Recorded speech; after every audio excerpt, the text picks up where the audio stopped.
Margaret Saylor and Deb Shaw were the jurors for this show. One is on the East Coast, one's on the West Coast. And if you're interested in any of the comments, they were pretty good about leaving comments. But, you know, I think that's just an individual thing. So if you're interested in hearing the comments of their work, just email me and I will let you know what they said about your work, because I thought they gave some pretty insightful comments about it. Right now, this show has been occupying most of our time, but we have another one coming up, and I'm going to have Sharon tell us what's going to go on with this show and the next. Exciting news here. So I'll start with Wild. Let me see if I can, got that over here. Okay, we're going to be in, Wild is going to be in Vail. We're going to drop off on the 27th of this month. And then it will be close around the 13th of April. So it's going to be at the Betty Ford Gardens, like we've had before. I don't have a reception date, but we'll get that out to you as soon as possible. They want to have one. And I really want to encourage you, if you have been accepted into a show, I kind of feel like, now I'm going to sound like a school teacher. I feel like it's kind of our responsibility to attend their receptions if they're going to put on it, because without venues, we don't have a show. And so the support of these venues is just so important. So I hope you all, sometimes I know Martha's driven down to New Mexico even in a snowstorm to go to one of them for us. That snowstorm disappeared about 10 miles south of town. Oh, that's good. That's good. So for that show, we're all set up. We also will have a follow-up show. Of course, we mentioned before the Alpine show, the Vanishing Alpine, and that's going to in 2000. Well, next year, Next fall. 2023, and it's going to move through 24. But we'll talk about that a little bit. Then Wild is going to go to Boulder, and we hang. I had one of those magical days the other day where all the pieces just fell together. You know, I called Vail. They said, "Okay, when do you need it?" Oh, I called CU. They said, "Oh, yes, we want it." Wanted Wild. So I called Vail. They said, "When do you want us to pick up?" So the day we pick it up, the next day we drop it off at. Yeah, it's great. So. Is it where in Boulder? Is it the Natural History Museum? It's going to be on the campus, I think, at the Science Building. Yeah. Oh. Mm-hmm. And so we'll hang on. That was the date that I. Okay, we'll hang on April 14th, and it'll hang it there until June 23rd. Also, a reception will be announced, okay? Because they want to have a reception too. And then we moved. Mary Barnes got us into the Blue Sage Art Center in Paonia, and we'll hang there on. So we drop off on the 23rd. On the 26th, we drop off there of June, and then it'll hang through July 22nd. That reception date is set, and that reception is June 30th. So, and most fortunate for all of us, all of these venues hang the show for us. We don't have to hang. After our last experience at Garden of the Gods, I think that might have cured me. I don't know. But anyhow, so we didn't tell you what happened at the Garden of the Gods. No, but that's sad. So anyway, we took a tag off, and part of the wall came off. The paper. With the tag. You know, it was just wallboard stuff. They were irate, and I feel so responsible. We offered to pay for it to be repaired, you know, and we called them several times to say, you know, we're sorry it happened and we did this, but they have never responded to us. And I mean, I've called, you can't tell you how many times we called. So now, thanks to Susan Fisher, she said, only use this stuff when we're hanging a show. So she sent me some so that we have some for there, because the other So, stuff It didn't work. No, I but, feel so responsible for losing that venue. But I think we could maybe one day contact them again, and maybe the wound will heal and we can get in there. You know, it sounds like there must have been something else going on for them to get that bent out of shape or something. Yeah. well, There may have been, but but we don't know because Yeah. we can't talk to them, And so. So- administrations change and personnel changes and, And we'll try again, yeah. you know, So- but for right for now, now, we're just. that's just the leaving it fact as of it what is. happened. And so the takedown in Paonia is the 22nd of July. I'd like to put it out there, if any of you know of some other venues, it would be nice to have a fourth venue for the show after July, you know, August, September venue or something like that. And then we'll butt right up into the next show, which will be the Alpine show. And so it'll start in Vail again, and then CU wants it. So we will be, our shows are pretty much booked into 2024. So we're getting out there and alive again, you know. But for this show, Rachel has kindly volunteered to do a write-up for the, CU needs a write-up about the show so that they can present it to their board and stuff, and Rachel just volunteered to do that. The other thing we really need for this show, and we need it fast, because Dorothy and I are going to go hang it, but we'll have to get everything all in boxes and everything ready to go. And she and I are leaving town for the month of November. So we need gallery tags. Does anybody have the ability to, the computer skills, I say, because I don't have it, just to make up gallery tags? You can just print them? Is that what Yeah, I have a list of, you know, of all the people and the pieces and everything, but we just need to put them like on an Avery gallery tag thing. And they're sticky? Is that what they are? And you just- No, they're not sticky, they're just cards. Oh, And then, do you have to map them then? Huh? Well, I don't think for this show we're gonna mount them because, you know, in the past we've mounted them on foam core, but I don't think we're gonna do that this time because it's short notice. But if you could do that, let me get your email and I will send this I have a place, this right? list to you, okay? Perfect. Okay. It would be really nice if I could have someone come over on the 25th or the 26th and help. We have a lot of pieces this time from out of state, and they've been in the mail, so I haven't opened all those packages yet. But to get the gallery tags and our art bags loaded and ready to go, and the corresponding tags with the paintings and stuff. So on the 25th or 26th, if somebody could volunteer to help me with that, I would really appreciate it. You don't have any takers on bagging? I'll have to check to make sure I'm not volunteering somewhere else, but I'm sorry. It's a small cog, you know. But I would be glad to help you with, what days of the week is that? I don't even know. But Monday and Tuesday? Of October?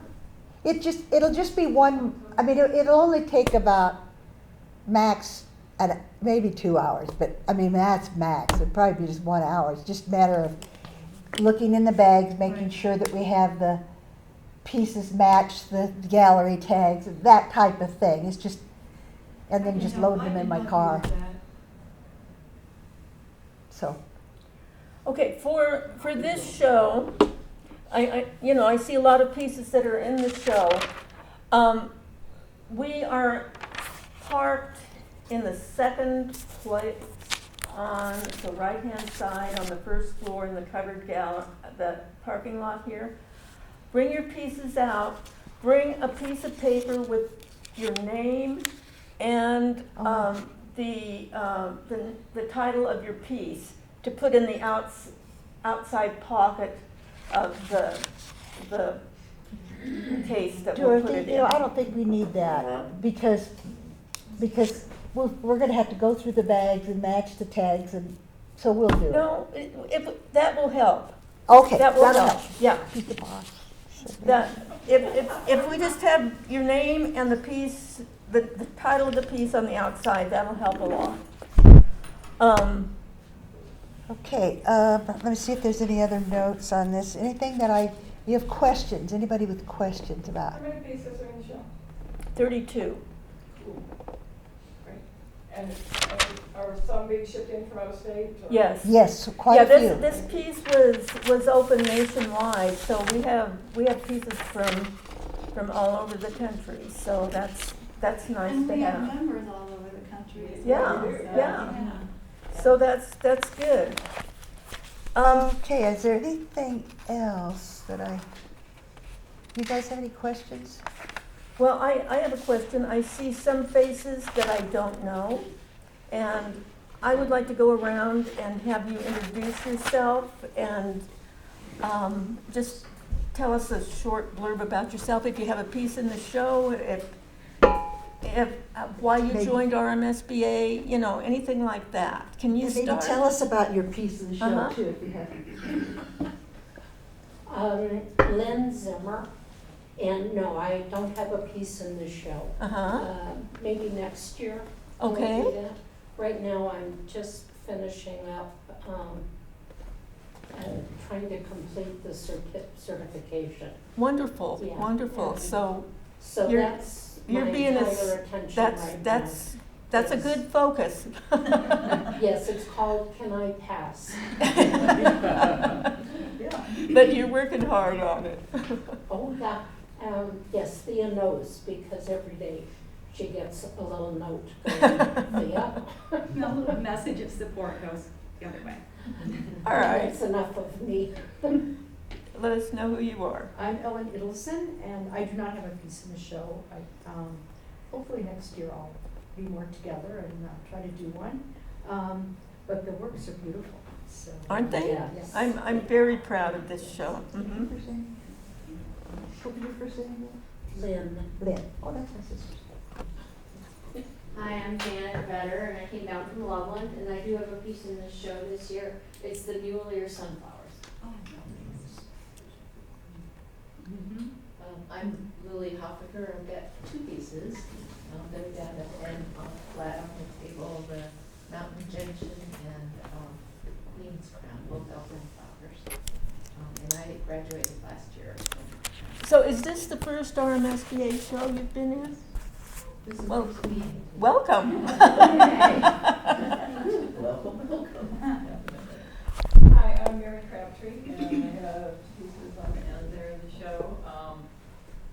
And I graduated last year, and I am currently doing the Royal Botanic Gardens Edinburgh Distance Diploma online 3-year.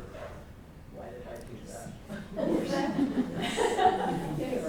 Do you have a masochistic streak in other ways than chess? Do you have a masochistic streak in other ways than chess? And I just finished it last night. And I went to bed at 7:30.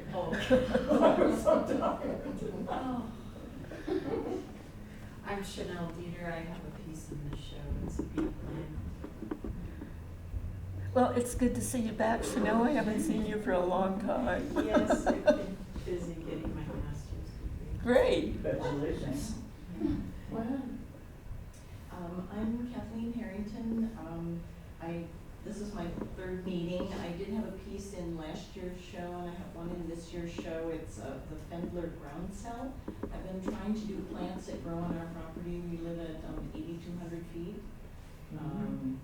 And I am trying to do things in a style that I learned here at the Botanic Gardens, that in a class that Renee taught on an illustrator named Isabel Adams.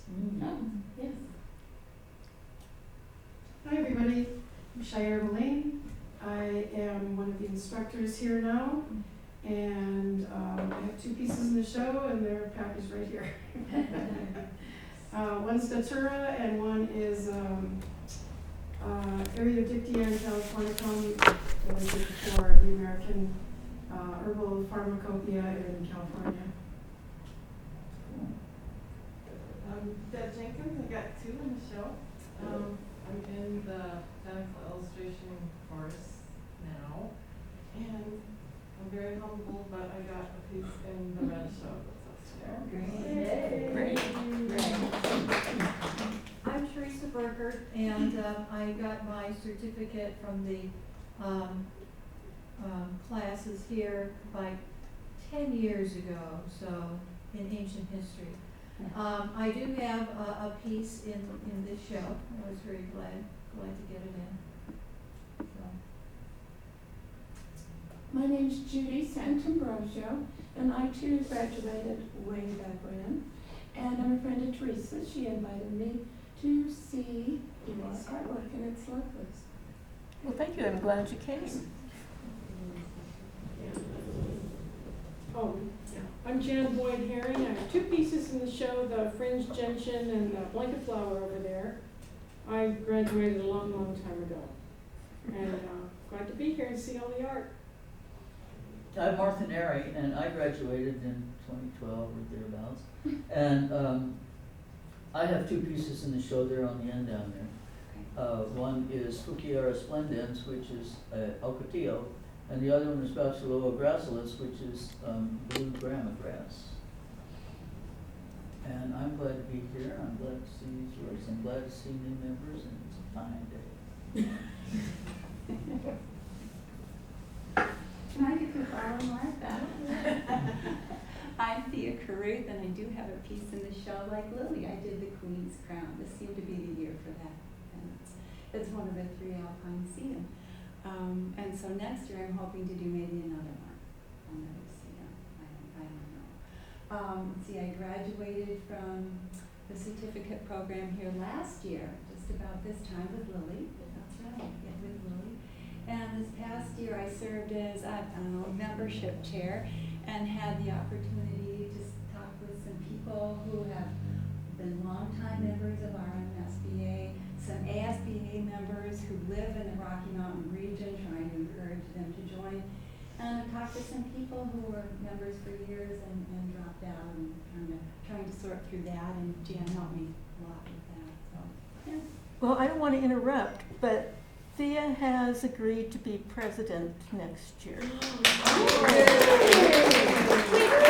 I think there's supposed to be an election, and I was thinking. There is an election, That but doesn't mean somebody can't run against you. That's what I want to say. So I'm thinking there's several people who are going to want to do this. And they'll wrestle people to the ground, and Rachel, you could videotape that, and no problem recruiting the rest of the board. So if she doesn't get elected, I don't know what we'll do. But so we're moving on, but we do need, well, let's finish the introductions. Okay, I'm Christy Schakowsky, and I submitted a piece to the show and it didn't get in. So I am nursing my wounds, but I will recover. I'm the treasurer of RMSBA, and I just want to say real quick that, you know, I've been on the board since like 2016 or 2017 or something like that, and I am just so happy to see the new people on our board, including Thea and Janet and Rachel. It just brightens my heart to see them coming in and all the contributions they've made this year. So thank you guys. Me too. Me too. Laura Farnsworth. I graduated a long time ago, I think with Jan. I Weren't think we yeah, cohorts? Yeah. Gosh, it's been a long time. My kids were little and now they're like 30, so that'll tell you. I have some work in the show, which I'm thrilled about. And I love this organization because there's always an idea coming for the next exhibit, the next theme, the next thing to motivate us all and get us to come together. So. And that's one thing that I wanted to do with I want you to study the artwork and get ideas from it, because we've got so many great artists in this group, and we share, you know. So look at the pieces, Well, get you didn't let me ideas. say I'm Sharon Oh, Garrett. everybody knows Sharon. Maybe I'm Sharon not. Garrett, and I graduated way before those guys, so, from the program. I think it was 2000 or 2001, so it's been a long time. Anyhow, if you did not sign, and that's Dorothy, if you did not sign this, please make sure that you have signed your consent form for it before you leave. And I just forgot what I was going to say. Look at all the wonderful pieces. Yeah, take a look at You the don't- pieces and I mean, it's just so good to get together in person, because we don't get to do this very often, and hopefully next year we can do it more often. And I just remembered what I was going to say. We need people to fill some spots on the board. We need a membership chairman. We need a program chairman. We need an exhibit chairman. So talk to people and let's get these positions filled, because we have 90 members in our group, and surely we can find somebody that can fill these positions. So think about it.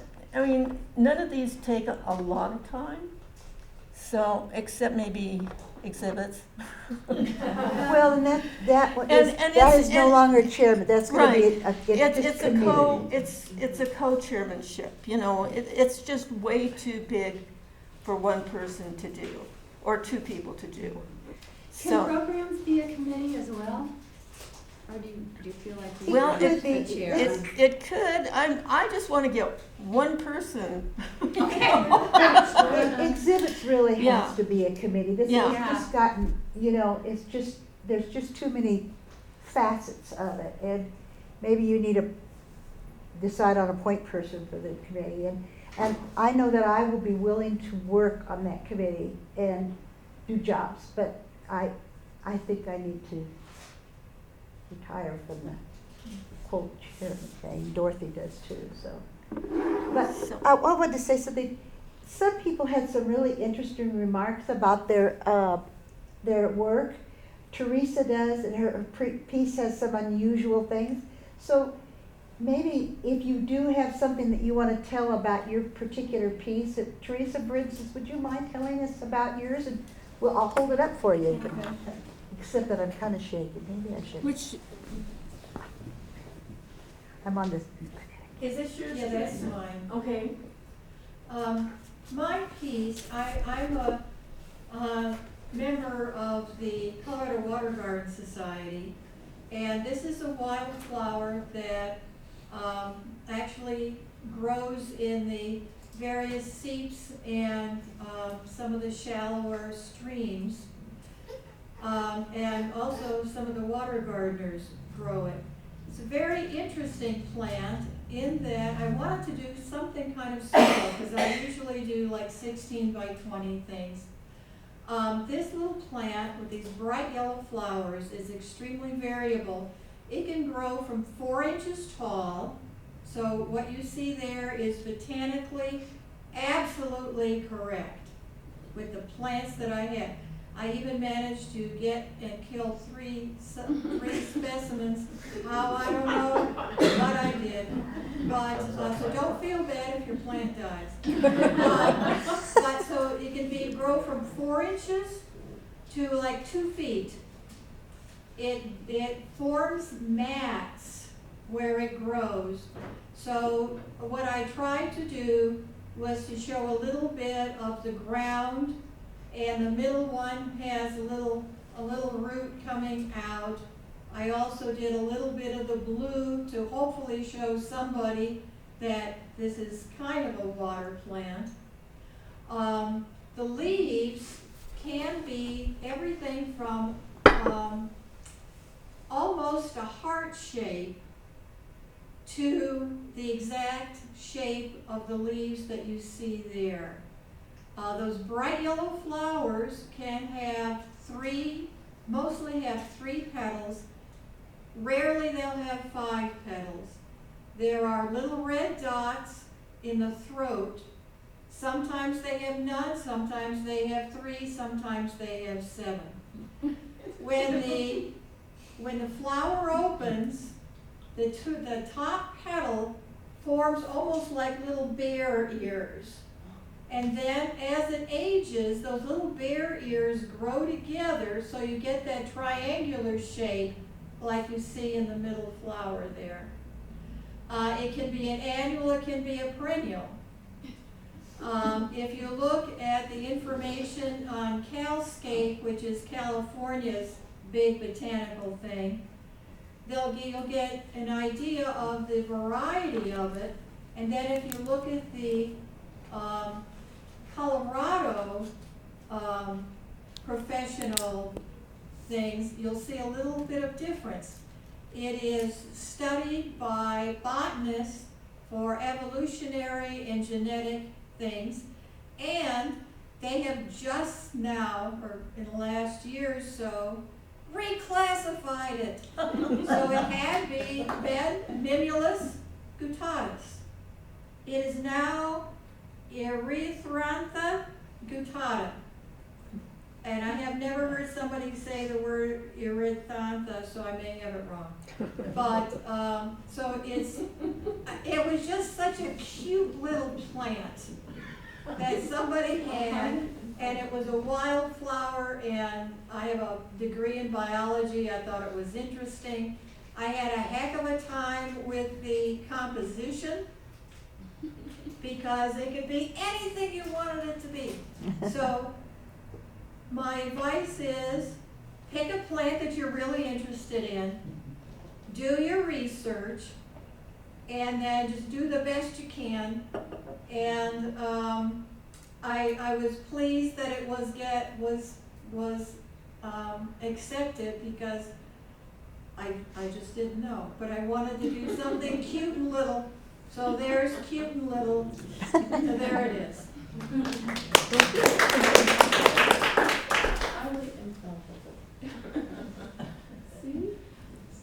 Does anybody else have a? Oh, no. Oh, good. Go ahead, Mary. So I have the 2 pieces here on the end, the shooting star on the left, but one I wanted to talk about is on the right, the fireweed on the right. I did that, it's called East Troublesome Fireweed. And so the year after the East Troublesome Fire, I hiked up into Rocky Mountain National Park, and that's where I saw the fireweed. It had just started coming back. And I also picked up that little branch of pine along with a little piece, and I used the charcoal from the burned pines in painting, in doing the burned pine branch. So cool. Oh, how fun. Yeah. Was the exhibit in Mary? It was, well, I did it as part of what used to be the ABBA and is now ABA because they dropped a B. The Association of Botanical Artists in the UK. They had a show that was digital, virtual. It was in conjunction with the climate summits in Glasgow in 12 years ago, last year. And part of the pieces in that virtual exhibition were selected to be digitally displayed in the Shirley Sherwood Gallery, and I got it. So that was really cool. Oh, wonderful. Congratulations. It was a really good show. It was a really feel-good show because it was all about climate and the effect of climate on plants. And there was, they wanted us to talk about that, to give written information about why we chose these plants. How does climate affect, what's the message in that? And So on that note, whenever any of you are in a show that is not our RMSBA, let us know and let Martha know so she can So put it I on the do blog. the blog, so. Yeah, Martha does the blog and, you know, if you're in a local show, you know, advertise, you know, I'd love to go to our artists' work, so, so keep that in mind. If you're doing a show, let us know. Anybody else? Can I just pick a few and have you talk about it? I'd like to hear about this one. That's mine. I did say a little bit before. I learned that style from a class here by Renee Jorgensen, and she focused on the artist Isabel Adams, who worked about 100 years ago in Britain. And she did children's book illustrations and did a lot of plants, and her style was kind of outlined in pen and ink and colored in watercolor. And the lettering, because Renee is really big into lettering. The lettering style is by Charles Rennie Mackintosh, who was a Scottish Art Nouveau artist. And again, I'm trying to do plants that grow on our property, wildflowers. So that's one of them. That is approximately life size. And you're doing them all in the same style. What a great collection. Yeah. And they're Yeah. beautiful, Yeah. unusual, thank you. Nice. How about this one? That's mine. Be careful. Oh, That's a common blanket flower. It grows up in Divide, and I hike up there a lot with my pup. So I was able to see changes in the plant throughout this whole summer. And I decided to do that piece because I saw it practically every day. And it actually grew on me. Yeah. I actually knew what I was doing because I had been so exposed to the plant. And some places the trail is lower, so the plant is eye level. Uh-huh. And you can just, finally I had to, when it was dying out, I had to go back, run up real quick and grab some leaves to get that color right. But other than that, it's a friendly plant, it's a cheerful plant. It is. And it has many stages, and it gets redder than that. And I just think when you draw a plant, you get attached to it, you Yeah. know? Yeah. And you get to know it. Well, I mean, you never get to know a plant until you draw it. You know, you never look at it well enough until you go, well, how does this go and how does that go? But every plant I've ever drawn, I've fallen in love with.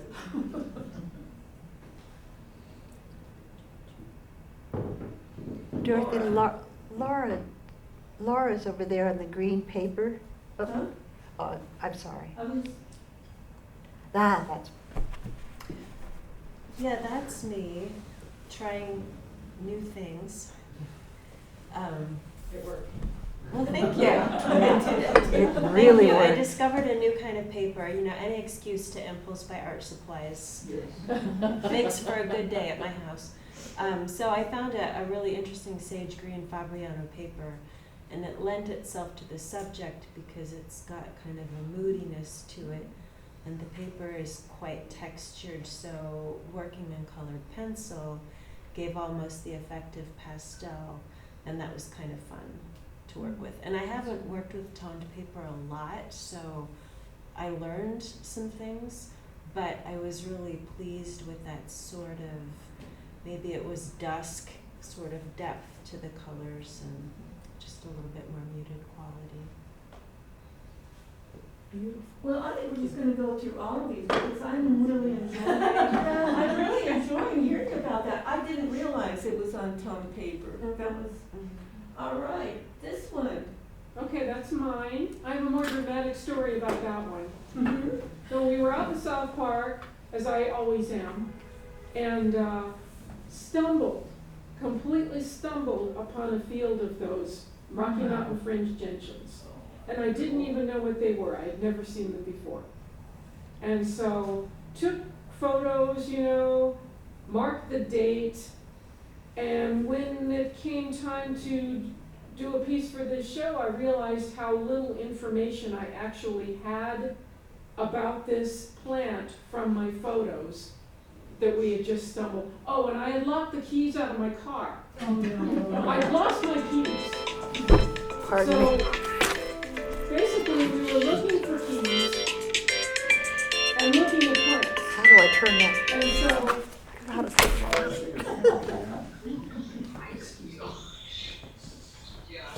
a fisherman had put my keys on my tire. Hooray! In the meantime, I had called my husband. We had connectivity somehow. Called my husband. He was on his way to rescue us with keys. So he came out. My friend was there. We were there. We waited for Kim to come.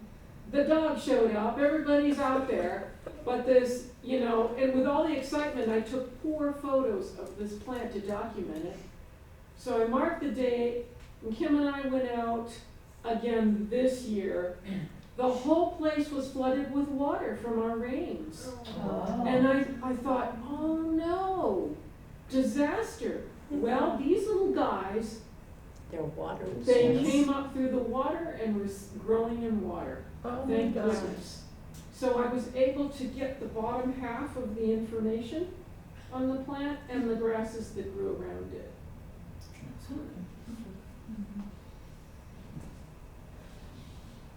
How about this beautiful piece?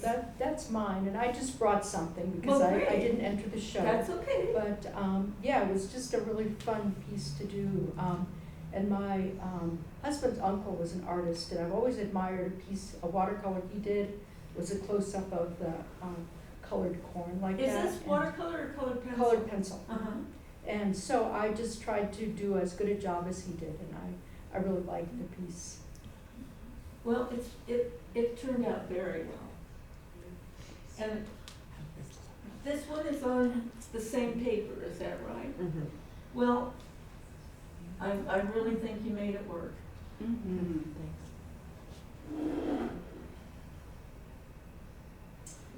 That's mine. I took that picture over at Ridgeway State Park. Can you talk just a little louder? I took that picture over at Ridgeway State Park, a few years ago, before I was even in the classes. It took me a long time to figure out what it was, and, then I found out that it's a tufted evening primrose. Oh, and I did it once on paper, I didn't like it, so then I did it again. I didn't hear you. I did it once on paper, Uh-huh. didn't like it, so I did it on Mylar. So this is on drafting film? Yeah. Okay. I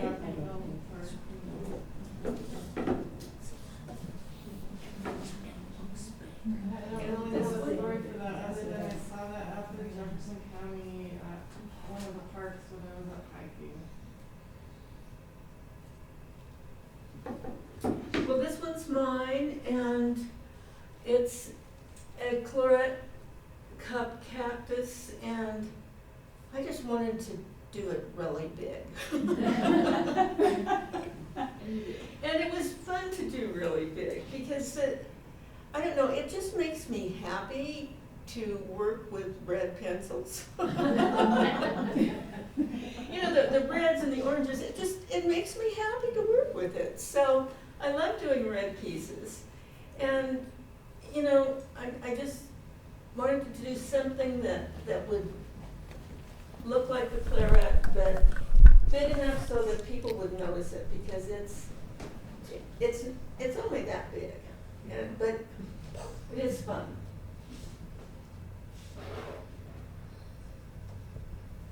That's my piece.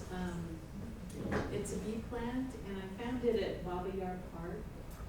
And I went there, and I was sketching. It was hot days. I was being down. I was sketching it and photographing it. And there was a homeless man in a van watching me, next to me, just watching me, and then I came back because I didn't have enough information.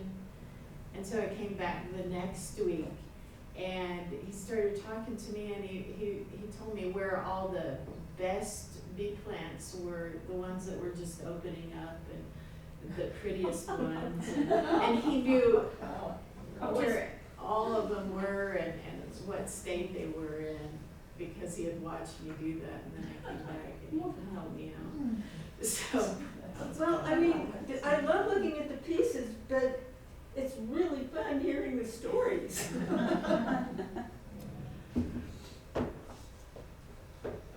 Okay, let's do this one next. That one's mine, so that's Muleer sunflowers, and that's, I took some photographs of them up in Crested Butte during the Wildflower Festival a couple of years ago. So this was a real challenge for me to do a composite flower, and a yellow flower. And flowers are hard. Yellow was, yeah, I learned all that. I'm so naive, I just kind of jump in and then I find out. Oh, great. So, and the leaves were a lot of hours into those leaves, a lot of subtle glazes is how I built that up. Beautiful. Well, I am just thrilled with this show because I just think there are so many good pieces. Oh, that's mine, and the one next to it is also mine. Okay. I I'll got. hold them both up. I was inspired. The blue one is the mountain gentian, similar to that one, and then the pink one is the Queen's Crown. And I think it's sometime in July you were supposed to have like a field trip. Is that right? To Redwood Pass. Yeah, but it unfortunately got canceled. But somebody, whoever it was, put a map of the location. Mm-hmm. And I went. Guilty. Yeah. Well, I did too, but I got the wrong location and went on this hike that I thought, whoa, I'm too old for this. But then I found the right location, and it was a wonderful place to look at flowers, wasn't it? And I was there in August, and I thought I might be too late in the season for these flowers, but they were there, and they were just gorgeous. Good. And the Queen's Crown has like a splotchy brown background to it, and the pink one.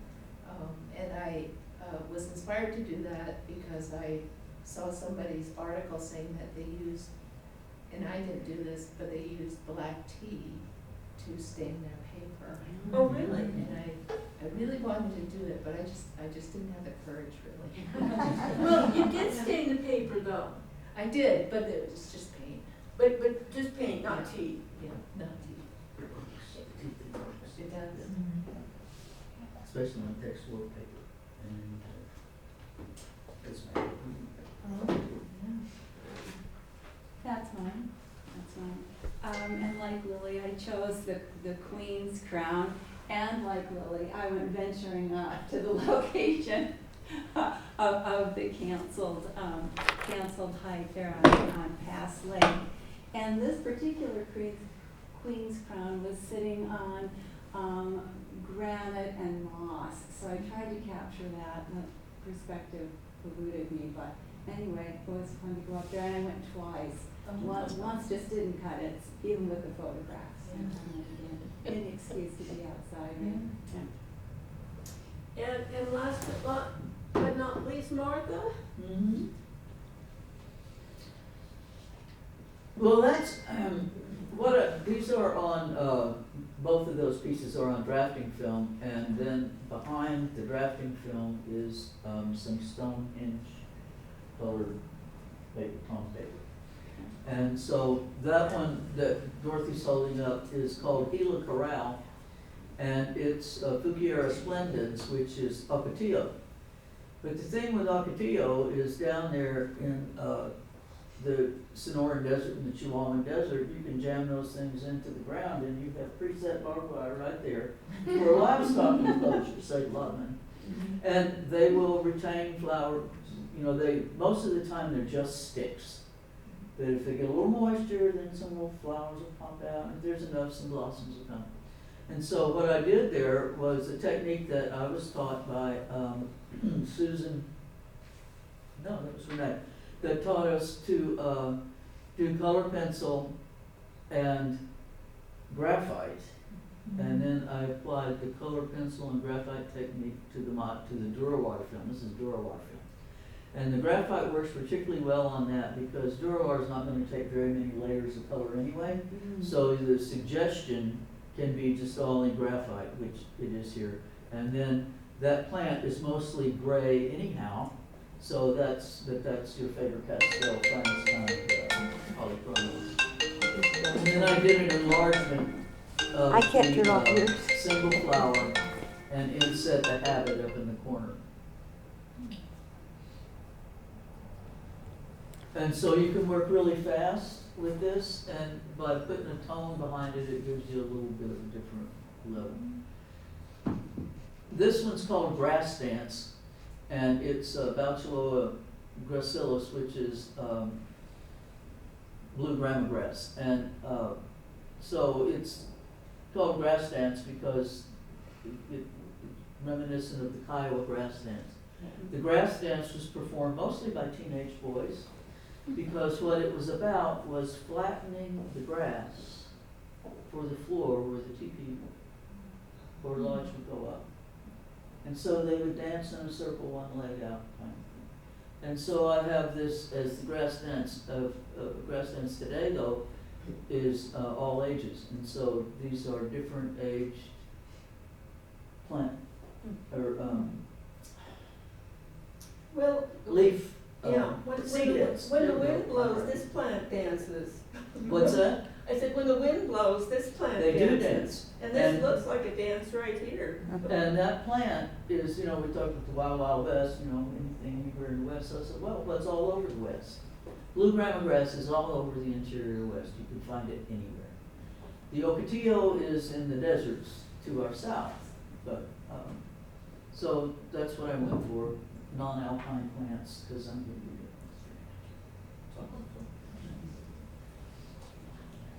it. Okay. Chairs. Yeah, there's a couple back here. Did I miss somebody? Oh, Sierra. Put yours up here. Well, I got in late, so I didn't know Well, this is the Benedictine California and it's given its name, it's not just in California, but it's all over the Southwest. And the biggest distinction is that in Northern California, it grows with a more serrated leaf, and in Southern California, it's more almost scallopy. And then they also find versions of it with both leaves. So the emphasis really is on the leaves and the top part of the plant, and what's happening in the scientific, the life cycle part. So.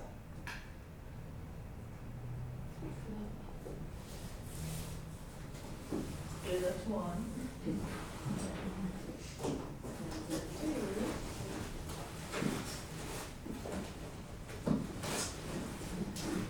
And this one is Datura Wrightii, and it's the full life cycle. As most of you know, it blooms at night. It's a very big blossom, very aromatic, attracts all pollinators, and then within about 24 hours it goes. So what's your medium in This is growing gouache, here? black Gouache? knapwood, and yep. The reason I ask is because this reminds me of the Soil Conservation Service's publications from the 1950s that they did conjoint with Union 76 Oil Company. I think Yes. it was. Yeah. And they're all on black illustration board, and it's all washed, and they're just gorgeous. And I have a set of those booklets. Maybe I have an old-fashioned soul. That's watercolor. But it's very gorgeous. It's always been attracted to the seed pods on that plant, which is. I know, they're so cool. Yeah, and they just kind of explode. Yeah.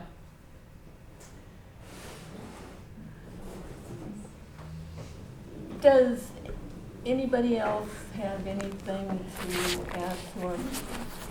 I'm show and tell. I didn't I'm hear. show and tell. Okay, So is Thea. all right. Come show and tell. You should. Well, I run it because I did literally finish it last night. Part of, one of the modules in the RBG course is complex composition. And it's not my style. But, you know, when you're in a class, you do it anyway, right? So, this is on vellum, mounted on board, and it's color. And we had to have at least 3 blooming plants. I did 5. Oh, That's wow. gorgeous. Somebody's Beautiful. That is really nice. Lots of teeny tiny, which is my thing. It's just I don't usually do, I call them foo-foo flowers. I usually do, you know, grasses and wildflowers and things like that. So this was challenging for me on a lot of levels, and I'm pretty proud of it. I love working on vellum. Oh my gosh, absolutely adorable. Especially if you really like colored pencil, which I started in. Vellum to me is more like colored pencil. Watercolor and vellum is more like colored pencil than watercolor on paper with all that wet business, which I don't get along well with. So you do colored pencil on vellum? You know, I always wondered about that, but I don't know. So that's watercolor on vellum? This is watercolor, yeah. Who else has worked with vellum? I'm so unfamiliar with that. Where did you, Take a class for that. where did you get your vellum? This piece, I bought this, for this piece I knew it was gonna be fairly large, and so I bought a whole skin. I got it from Talus, but it's from colleagues in the UK, which is one of the few producers anymore of quality, sustainably obtained. There are some producers in South America, but how they get their vellum is somewhat questionable. I don't know, this is, you know, byproduct of the beef industry, so they're kind of about that, and they do such a lovely job. But this is called classic calf. So if you look closely at it, it's got veins and coloring in it, which I like. I prefer over the Calscott vellum, which a lot of people say is easier to paint on, but I don't agree. This is lovely to paint on. The thing is, you have to just really, really watch the water. It's all dry brush, layers and layers of dry brush, and you get a tiny bit too much water, and the paint just comes right off. Because it doesn't go anywhere. It doesn't soak into the surface, but all the paint sits on top. So, but that's how you get those really rich jewel tone colors too, which I really like about vellum. That'd be easier to Very cope with interesting. here than say Idaho. Yeah. Thea, you want to share? Well, I think I got a different memo, so I brought problem pieces for Well, that's people. okay. Good. We all have We all have problems.